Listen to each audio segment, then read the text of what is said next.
some motivation going. Oh man, we got some good stuff to talk about today. 10 habits that boost your emotional well-being. So the word of the day is emotional wellness. Emotional wellness is the ability to successfully handle life's stresses and adapt to change and difficult times. Things ain't gonna always go your way. Oh man, sometimes when things don't go your way, it's a good thing. But things don't always go your way. And it's how you roll with the punches. Y'all heard that saying before. Roll with the punches because they coming. Sometimes you got to roll with them. When life stresses you out, can you handle it? Can you adapt to change? Can you adapt to change? That's an important question. And also, difficult times, when you're going through difficult times. For a lot of people, for most of y'all, this could be a difficult time right now. Trying to be able to stand up on your own and stand up on your feet and get your life together. So this could be a difficult time for a whole lot of people. Saying of the day, if you don't like something, change it. If you can't change it, then change your attitude. Yeah, change the way you look at it. Change the way you feel about it. Because if you can't change it, why are you giving life to it? Because there's some stuff that's been dead a long time ago. And the only reason it's still in our lives is we carrying it around like Weekend at Bernie's. That's some of the stuff y'all carrying around. Look like Bernie. Been dead.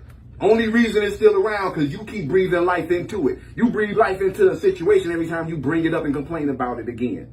This talk is for educational purposes only and it's not a substitute for professional guidance, advice, treatment, or diagnosis. If you or someone you know is experiencing a mental health crisis, substance use or abuse, or suicidal thought, dial 988. 988 is available 24/7 nationwide and staffed by trained crisis counselors who are just a text or a call away. At times, we often forget to give our mental health the attention it deserves. Some of our actions may be too mentally draining, like holding on to a toxic relationship. Holding on to a toxic relationship is mentally draining. Trying to make something work that ain't gonna work. But when a relationship is dead, you gotta let it go. You don't carry a dead relationship around like Bernie. You don't breathe life back into it. Some of our actions may be too mentally draining, like holding on to toxic relationships or pushing ourselves too hard with school or work. It can be a good idea to step back and take a look at our behaviors and habits and ask ourselves the question, do I possess healthy habits or negative ones? You need to ask yourself that question from time to time. Do I possess negative habits or do I possess healthy ones, positive habits? You need to ask yourself. We all have negative habits, but now is the time to start incorporating some mentally beneficial behaviors into our routines in hopes we can develop a new habit. What's been learned can be unlearned. You can unlearn a bad habit and replace it with a better one, positive habit. That excuse that this is what I was taught when I was a kid, that sounds really silly at 45. Because there's something called the independent will. What the independent will says is that there comes a time in your life where you can't blame how you was raised and what you thought when you were a kid. You have to grow up and make your own decisions. Well, I was raised around roaches, but you're 30. You ain't got to live with them. That's a mindset. That's why the Bible say when I was a child, I spake as a child. All those things you did as a child, but when I became a man, I put away childish things. That's why we look silly when we still act childish. Because you're expected to turn into a man eventually. Ooh, boy, that right there hit me right there. It can be a good idea to step back and take a look at our behaviors and habits and ask ourselves the question, do I possess healthy habits or negative ones? We all have negative habits, but now is the time to start incorporating some mentally beneficial behaviors into routines in hopes we can develop a new habit. What's been learned can be unlearned. 10 habits that boost your emotional well-being, 1 through 5. Number 1, perfecting your posture.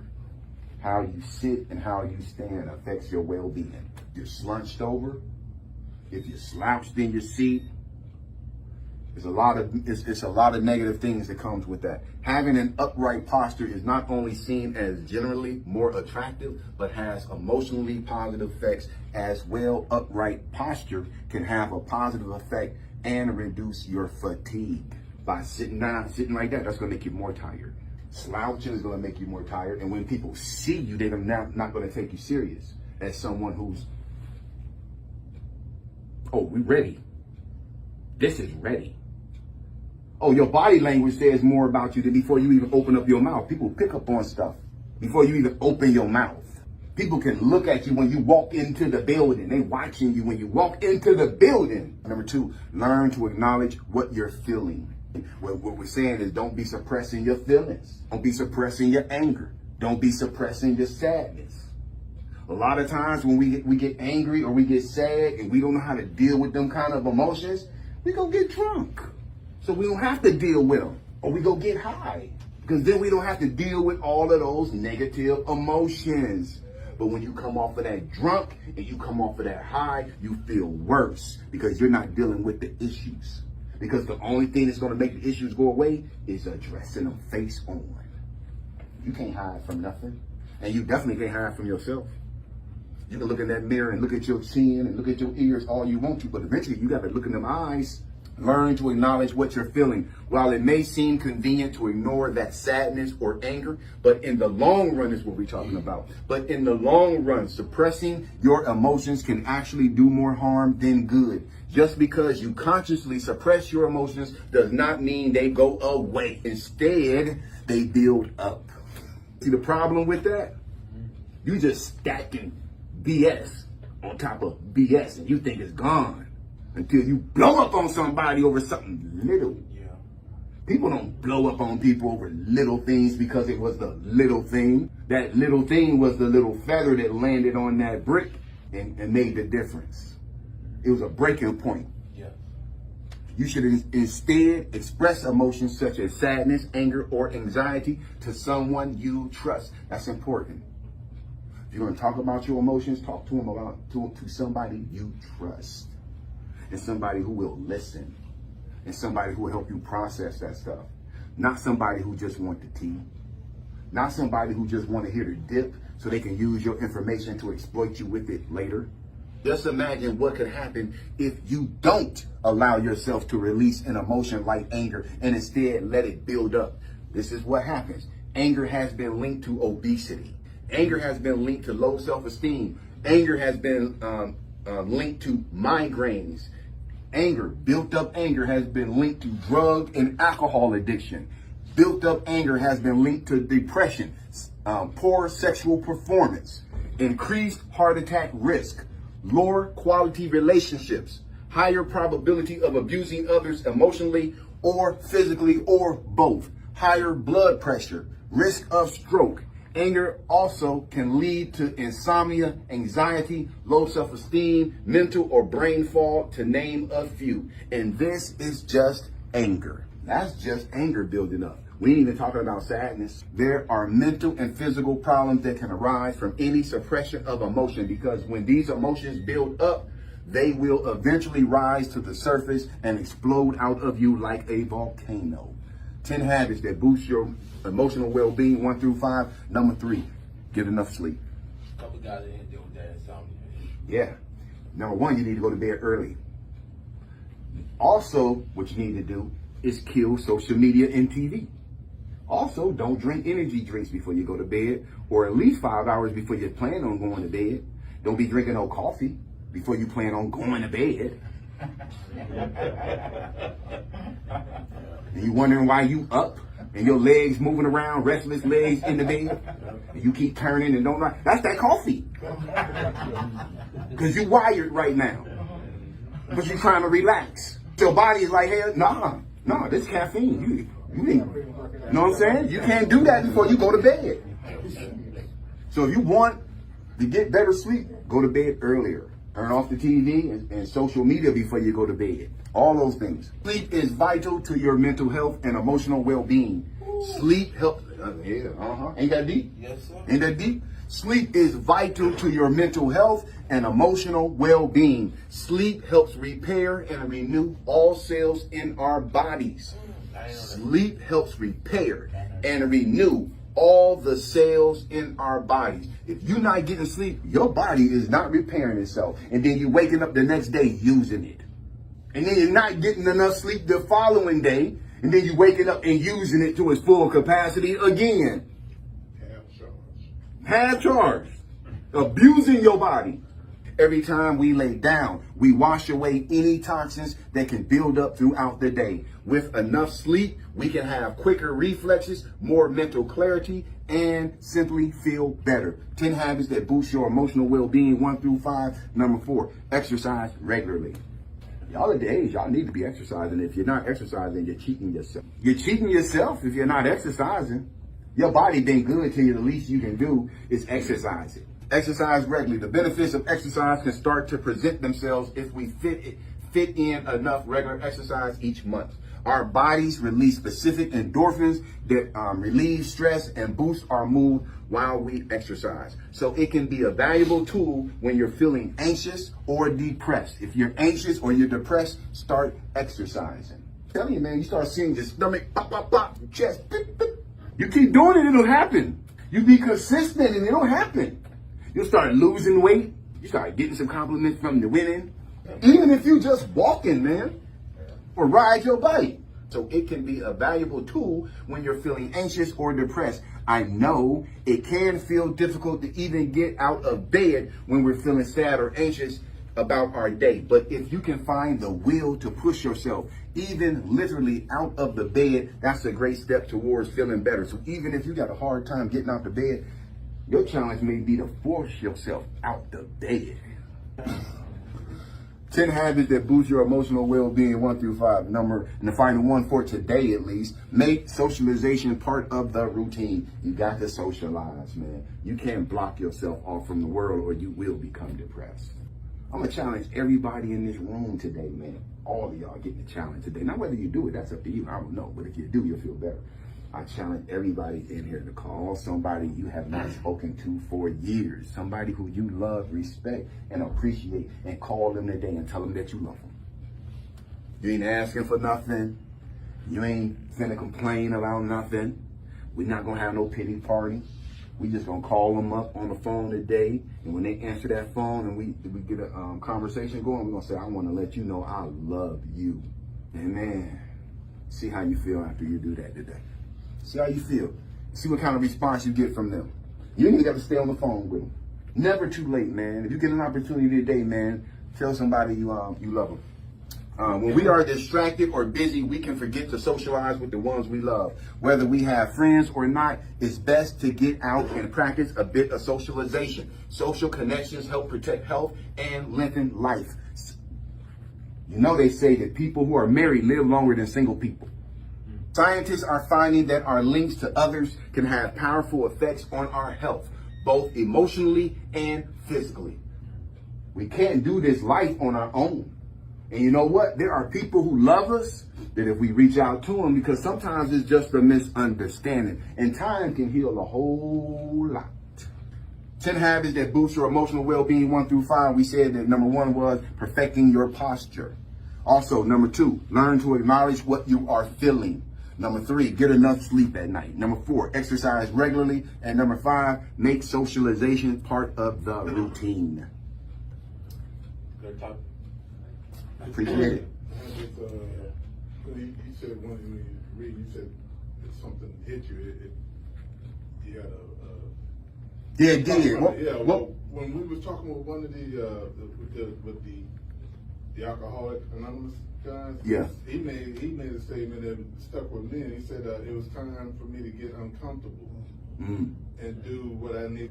But now that I see what it caused and where it took me, you know, then like that, now I'm like, okay, wait a minute, let me step into something different. You know. Well, like, and not just that though, bro. What you got to understand, and you got to be honest with yourself. yeah, I had to. You know what I'm saying? The fact that you deal with a lot of seizures and things like that in your medical condition, last thing you want to do is stress about anything. Yeah. Because that stress and depression for you can affect that condition. Yeah. And make it worse. So Yeah. Now I'm doing. We just got through saying it. Yeah. We just got through talking about it. Yeah, that's why now I'm doing everything positive. Yeah. That's why if that stuff, look, man, It's serious. man, anger has killed people. Lenny. Man, I'm talking about, there's some people who died because they were shot. There's some people who died because they were stabbed. There's some people who died because they were in a car accident. There's some people who died because they drowned. There's some people who died because they lived a life of anger. Yeah, it can kill you. You ever heard of a heart attack? Stress affects your heart. Did you know that? When you get stressed out, what do you think happens to your heart? Boom, boom, boom, boom, boom, boom, boom, boom. Every day? Boom, boom, boom. Laying in your bed? You can feel it, don't you?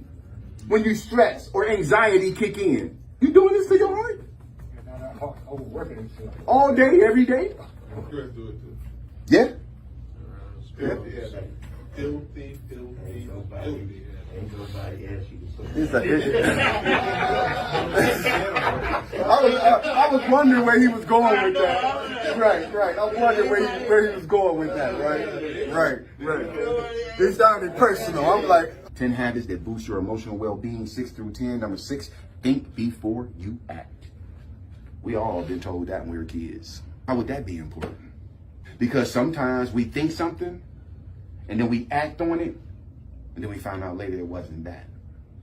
A lot of times, man, we act out of emotions and we don't even have our facts straight. We don't even have our information straight. We don't even know what we're doing. Before we act, we first need to calm down our strong emotions before taking action. Check this out. We first need to calm down our strong emotions before taking action. Because if you don't calm down first and you react out of anger or disappointment, you might say something you don't mean. Sometimes before even processing a request or a comment, we fill in the blank with what we think someone else means. A lot of times, even when it's a compliment, man, if you in a bad headspace, you can't even take a compliment right. Man, you look good in them shoes. Hell do you mean by that? Like I don't look good in my shoes all the time? Like what? And depending on how you feeling at the time, might depend on how you accept it. Often we can interpret something said with normalcy. Often we can interpret something said with normalcy as something cruel, intended due to our own negative feelings. So because of our own negative feelings, if you feel negative, even if it's a compliment, you might take that wrong. So it's best to think and process what's really being said before you act. Think before you act. 10 habits that boost your emotional well-being. 6 through 10. Number 7, be present in the moment. Now, who can tell us why it's important to be present in the moment? Because we've been talking about that for 2 weeks. So the time you got. Oh, yeah. The moment is the only, right. Right. Stay out of the past. Majority of your time is thinking about the past. And if you ain't thinking about the past, you stressing over the future. Or you worrying about the past that you can't control and you can't fix. You can't go back and change anything in the past, man. It has happened. That time has spent. Time is currency, bro. You ever heard somebody say, how do you spend your time? Spend your time wisely. That almost sound like spend your money wisely. Spend your time wisely because once, look, in an hour, this time is going to be over. This will be history. And we can't come back and say anything or do anything. It's over. Be present in the moment. Being present in the moment isn't always the easiest behavior to turn into a habit. Right. Being present in the moment isn't always the easiest behavior to turn into a habit. We can often ruminate on our worries throughout the day, and these worries can create anxiety and pile up. We said that yesterday. So it says that we can often ruminate. You know what that is? Ruminate. You're thinking over something. Repetition is the mother of all skill. You're thinking of negative things over and over and over and over in your head. What's going on in your head over and over and over again? Because you can control it. You can control your mind. Negative thought pops into your head. Picture a wall and the words keep out. And you say to yourself, nothing can get past this wall. And if you say that, it won't.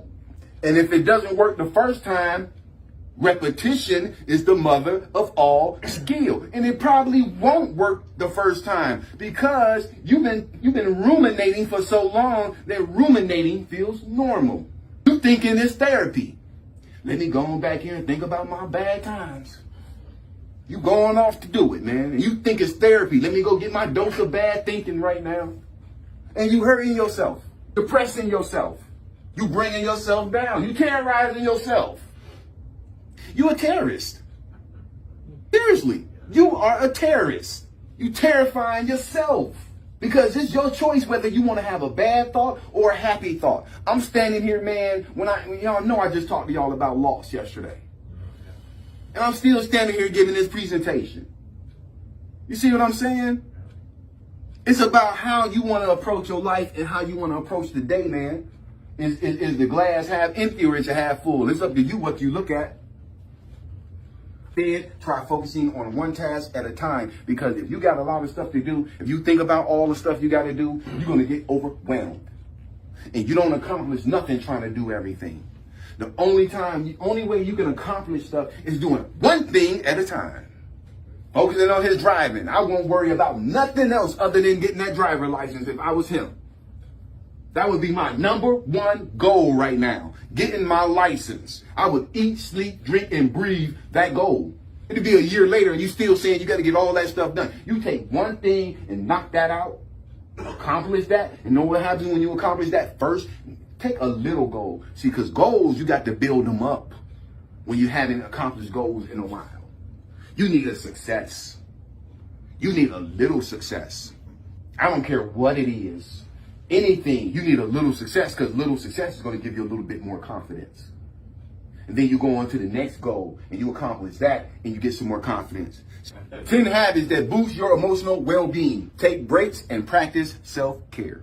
Don't be running all day long, all year long. Run, run, run, run, run. You got to take breaks. You have to water yourself. You running around here trying to water everybody. Sometimes you got to pour into you. You got to take a break and spend some time with you. You got to show you some love. Sitting around waiting for somebody else to do it. You got to show you some love. You got to be your number one fan. You got to be the director. You got to be the producer. You got to be the writer. You got to be the leading actor of your own life. That ain't nobody else's job. I'm going to tell you right now, bro. Don't nobody love Will more than Will love Will. Come on.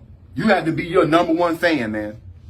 You got to love you more than anybody else loves you. Yeah, take breaks and practice self-care. It is important to take a break when life gets too busy or challenging to do something you love. Do something that you love.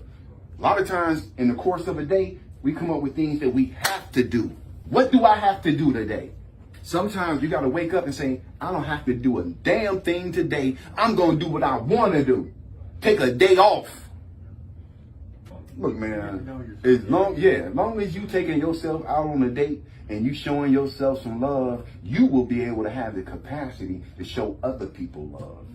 Because you can't give away what you don't possess. And if you ain't willing to go and take yourself out to eat, you ain't willing to show yourself some love, then what are you doing when you showing it to somebody else? Is that really love? Or is that a transaction? 10 habits that boost your emotional well-being, 6 through 10. Number 9, don't make social media a habit. Don't eat, sleep, drink, and breathe social media. As much as we like mindlessly scrolling and processing and pressing the heart button on social media posts and posting photos of your food and relatable memes, it isn't always great for your mental health. Social media is not always great for your mental health. Not only that, but many often find themselves comparing themselves to Photoshop influencers with unrealistic lives. Comparison is the habit, is the thief of joy. Plus, too much of one thing can tend to be not good and unproductive in the case of most social media. It's best not to make social media a habit. Use it sparingly to post and browse memes every now and then. Do not make social media your life. 10 habits that boost your emotional well-being, 6 through 10. And final one, number 10, eat healthy. You are what you eat. Remember that? Yeah. They don't say that no more. At least I don't hear it as much as we used to, but they used to say that you are what you eat. A healthy diet not only helps your brain, but your body as well. Recognize those delicious leafy greens. I love leafy greens. I like spinach. And bright colored fruit will only add to your good mood. It makes you feel better when you eat healthy. When you're eating healthy. So make sure, y'all, look, when y'all go to the grocery store and y'all do that stuff, get you some apples sometimes. Get some bananas and some peaches. I mean, get you some lettuce, some tomatoes, some cucumbers. Get a little bit of salt and pepper, get some dressings, some vinegar, some peppers. What, y'all don't like salad? Who likes salad in here? I love it too, man. I love a good salad. We talked about 10 habits that boost your emotional well-being, 6 through 10. We said think before you act, number 6. Number 7, be present in the moment. Number 8, take breaks and practice self-care. We said number 9 is don't make social media a habit. And the final one, number 10, was eat healthy. Any questions, concerns, or comments, y'all, before I let y'all go? Doing it. I'm trying to tell you, bro. I'll be knocking it out. Go I ahead. would add, when you said be patient, you also need to be persistent. Like he was telling Mhm. all if you're gonna get the license, then keep your mind focused on it. Yeah. And don't let go of it. Yep. And when one door closed, don't give up. Because there's going to be some doors that close, bro. There's going to be some doors. And that's to discourage you. So when some people, when a door get closed in their face, they give up. Something don't go their way, they give up. They apply for a job, they don't get a phone call, they forget about it. Persistent person, like Tim was saying, they gonna show back up at that job in a week. Hey, I'm filled out an application. I was just checking to see if y'all still hiring. My name is Will. I'm here. Oh no, we're not hiring yet. Okay, cool. Come back the next week. Hey, I'm just checking, see if y'all still hiring. I'm Will. I'm still looking for a job. Oh, we just had an opening. Come on in. That's how you get you a job. You let them know you want it. You let them persistence. I agree 100%, Tim. Any other questions, concerns, or comments, y'all? Yes. Going back to the early part of what you were talking about, all we got is today. Yeah. I mean, tomorrow ain't promised. Nope. And we can't go backwards. Nope. And we always got to remember, we're number one. We got to Yeah. take care of us. Yes. Before we can take care of somebody else. Yes. Yes. You cannot take care of somebody with your wrist broken. You can't pull nobody up off that cliff. You can try. But you could probably both of y'all gonna end up falling. Yeah. So you need to heal. Get your stuff right. You can pull somebody on up. But right now, your responsibility is to pull you up. Because when I was a Teen Challenge, they said if you can't love yourself, you can't love God. Because you need to love yourself before you can love others. No, you don't even know. We ain't gonna miss God into that right now. That's a little something different. Well, the Bible says, how can you say you love him? Right now, that's my focus. It's just finishing up this schooling, and I take it on to the next level. You know, I ain't got nothing else to focus on, family, all that. It's all about science. You know. Now you just said that before. Now you got to be consistent, persistent, consistent. Because when I went to the STEP program and I finished that, that boosted me to move forward. But you remember what we just said though. Small goal, feels confident to go towards the next thing. So you going to that class gave you that confidence. That wasn't such a small thing. They had to be dedicated to that for like a month. That wasn't a one-shot deal. You had to keep going, and they accomplished it. Now guess what? 2 of the people who accomplished that are enrolling in college. He's already in. Both of y'all enrolled in college now, right? Yes, I signed up. Yep, and you. I'm telling you, man, that accomplishment gave them the confidence to go to the next level.